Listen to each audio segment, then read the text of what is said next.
President পদ ছেড়ে দিতে রাজি জেলেনস্কি। রাশিয়া ইউক্রেন যুদ্ধে ৩ বছর পূর্তির দিনে এমনটাই ইঙ্গিত দিলেন ইউক্রেনের প্রেসিডেন্ট। তিনি বলেন, যদি কিয়েভকে ন্যাটোতে সামিল করা হয় তবে আমি প্রেসিডেন্ট পদ ছেড়ে দিতেও রাজি। রাশিয়া ইউক্রেন যুদ্ধ শুরু হওয়ার পর আমেরিকায় বাইডেন প্রশাসন ইউক্রেনের আর্থিক সামরিক মদত দিলেও ট্রাম্প জামানায় ছবিটা সম্পূর্ণ পাল্টে গিয়েছে। ইউক্রেনে যাবতীয় আর্থিক মদত বন্ধ করে দিয়েছে ট্রাম্প প্রশাসন। দেশের সুরক্ষার জন্য দীর্ঘ সময় ধরে ন্যাটোর সদস্যপদ দাবি করেছেন জেলেনস্কি, কিন্তু সেই আর্জিতে বারবার বাঁধ সেধেছে রাশিয়া।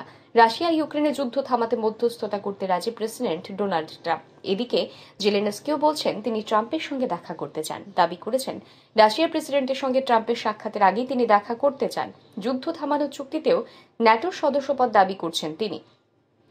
রবিবার রাজধানী কিয়েভে একটি সাংবাদিক বৈঠকে ভ্লাদিমির জেলেনস্কি বলেন, যদি সত্যি ইউক্রেনের জন্য শান্তি পাওয়া যায় তবে আমি নিজের পদ ছাড়তেও রাজি।